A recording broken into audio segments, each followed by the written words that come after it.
I don't know about you, but I feel like being a mom doesn't necessarily mean just showing up every day, but actually becoming the best versions of ourselves. We wear so many hats, but it's not just about doing more, but actually becoming more. Stronger, wiser, and being more present. Over the course of the next 6 weeks, we'll explore what it truly means to become that mom. The mom who gives her all but knows that it all stems from within. I feel like it's time for me to elevate myself in order to give the best of me to my children. And before I tell you my 8 daily and 3 weekly non-negotiables, know that yours may look like mine, but may also be completely different. Maybe you aren't trying to become that mom, but you're just trying to become that girl. I suggest finding things that work best for you in your life specifically. So maybe it has nothing to do with kids. Maybe yours is like not being on the phone for the first hour that you're up, not scrolling social media, anything like that. The point is, we're showing up as the women we want to be by doing small daily tasks for the next 6 weeks until we actually become her.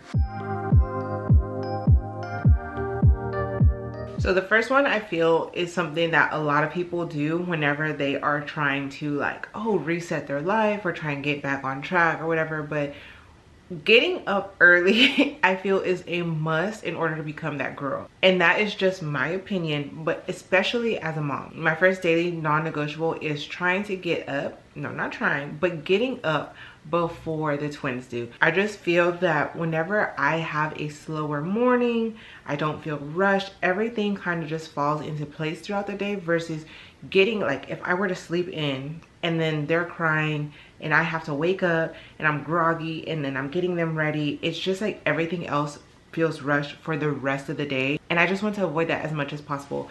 I also feel that whenever I get up before them, and one, not being rushed, but two, also having that alone time to kind of just like set the day, whatever, to get things started for the day, have a cup of coffee, whatever it may be, just me, even if it's just like me time, like I said, it's just something that I think needs to be built in, and I have to be intentional about it. Now my goal here is 6 a.m., 6:30, but it obviously just depends on our sleep schedule. Our sleep has been kind of interrupted. We're getting our molars in, things like that.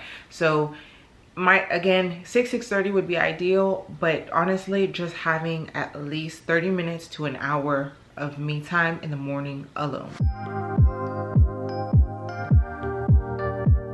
My second daily non-negotiable is getting back into the word. Okay, so I am religious. I was raised Christian. As I've gotten older, I will admit I don't read the Bible as often as I would like to. So even if it's literally just opening up the Bible app and getting the daily, like the daily scripture, daily devotional, I want to do that every single day. Another thing is using the plans in the Bible app, or even literally just opening up the Bible and picking out something and reading a book. But that is like something that I truly want to get back into. 7 to 8K steps, 7 to 8,000 daily steps is a goal that I've had and have fallen off and have gotten back on and fallen off. It is so hard, I feel, especially as a stay-at-home mom. The day can easily get away from you where you're literally just sitting and not doing anything. And I do not like that for me. I want to be able to make sure that I'm getting my steps in. That way I'm still getting some sort of daily movement, even if it's not working out, but it's keeping my steps up. And that's just for heart health, things like that. I have that range there just because I don't want to be strict on a specific number. Just like with my waking up time, anywhere in that range is good. And I also don't want to set myself too high, because before I know I've had 10K steps daily, but I have to think of the season I'm in now, and it may just not be realistic. And I don't want to be like overexerting myself at like 11 o'clock walking around with my watch trying to get my steps in. Fourth daily non-negotiable is something that kind of goes in hand with the health aspect as well, is getting my water in. My water intake has been trash. So I am committing to 3 awalas a day. This one is a 24 ounce, so that will put me at 72 ounces of water. Again, I used to down a gallon of water, but that was also when I didn't have twins and I was able to work out at the gym and get my water in there, be at the gym for 2 hours. That's not realistic. So this is my goal here, and that is what I'm going to stick to. So I'm going to keep this around. And this is just a bonus, but I would also like to make sure that I am drinking at least half of this before getting in any coffee in the morning. Daily non-negotiable number 5 is, because I'm all about bettering myself all around, this does not specifically tie into the girls, but for me and bettering myself, I want to get into Spanish. Okay, I have been trying to learn for the longest. I am half Mexican and there is no reason why I should not be speaking, or like, I understand it, but I just don't. I get embarrassed, I get nervous, and then I just give up, and it's like a never-ending cycle. So I have been committing. I've already started. I'm on like an 8-day streak, not too much, on Babbel, and yeah, I want to keep that streak going, and I want to learn Spanish. Like, I want to learn Spanish. My mom speaks it, my sister speaks it, my grandpa speaks it, like my family speaks it, and I want to be able to pass it down to the girls, and so that they can learn and they can speak it in the future. So like I said, I use the Babbel app, and I go on and do maybe like a 10 to 15 minutes lesson a day, and that will keep my streak going. Number 6 is reading. Okay, reading. I used to read so much, and I love reading. I haven't carved out the time for that. So I want to read at least 10 pages of a book, or if I'm listening to an audiobook, at least 20 to 30 minutes of a book a day. And there's no specific genre or anything like that. It doesn't have to be nonfiction. It doesn't have to be like whatever. It could be whatever I want to read, whenever I want to read it. It could be physical, it could be audiobook, it could be on the Kindle, whatever. Just reading so I can kind of just be in my own little world.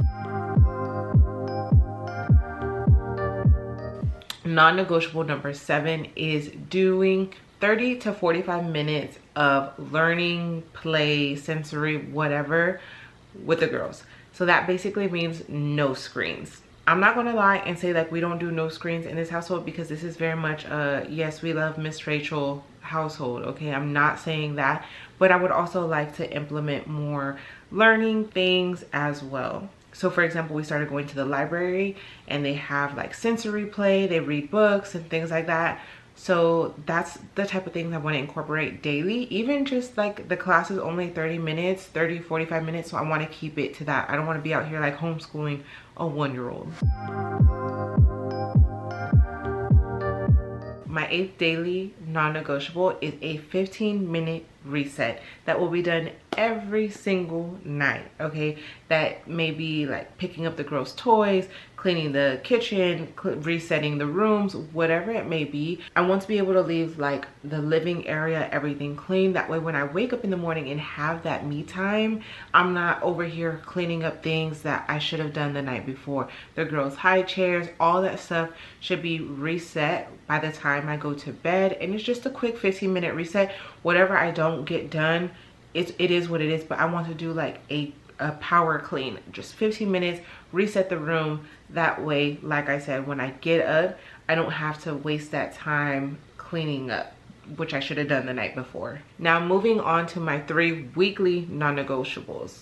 Number 1 is 2 to 3 workouts a week. So workouts, I mean that very loosely. I mean lifting weights, a step class, a yoga class, doing a run, whatever. I just feel like it's really hard to commit at this moment a specific program because I have everything going on right now, but I just know I want to move my body in some sort of way 2 to 3 times a week, and that is a must for physical and mental and emotional health. Number 2 is something that I have recently just started doing, and I mean very recently, but it is something that I can see that I absolutely need to do, and that is planning out the week. I have always been a planner girl. I have always been the girl who loves stickers and stationery and highlighters and things like that. You can ask my mom.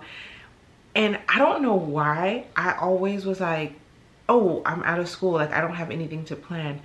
Ma'am, you are a household CEO. You have so much to plan. Like, what? So I saw a creator on here who actually created the mom master list. So I have a binder that I use as my planner, but then I transfer all of that over to my smaller planner so that I can carry that with me just in case I need to jot anything down, whatever it may be, throughout the day.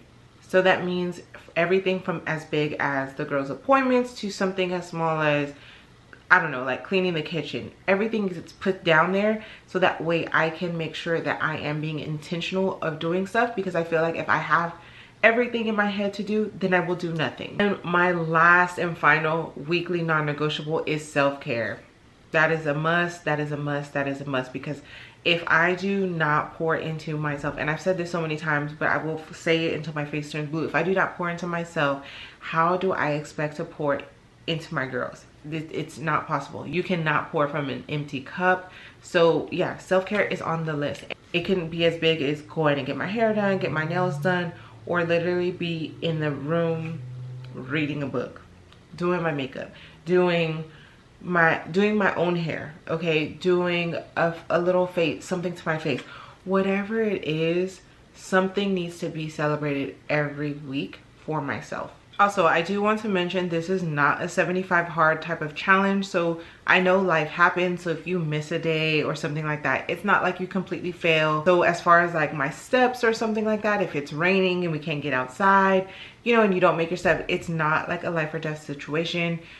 Life happens, okay? So if you don't get every single thing done for every single day, 7 days a week, it's all right. Like, I understand sometimes, you know, like on Sunday, maybe you want to just chill in, you know, just lounge around the house. It is what it is. But the goal is to have the majority of this done, especially for me, Monday through Friday. So those are my daily and weekly non-negotiables for the next 6 weeks. And y'all, I'm actually very, very excited because I feel like I've done this whole resetting my life thing so many times, but I feel this is a time where I'm actually going to be able to implement it. And I also feel, because I'm putting it out there, that you are holding me accountable. So I'm excited to see where my life is, or what my life looks like in the next 6 weeks, and yours too. I hope you join me in this challenge. Again, even if your goals look completely different than mine, you're not trying to become that mom, but just trying to become that girl, I hope you join me. I hope we can meet in the comments and talk about our goals and things like that. So my next video in this series will be a day in my life, basically putting all these habits, these non-negotiables into my daily life, and we'll see what it looks like from there. So I hope you join me in this challenge, friend, and I will see you in the next one. Later.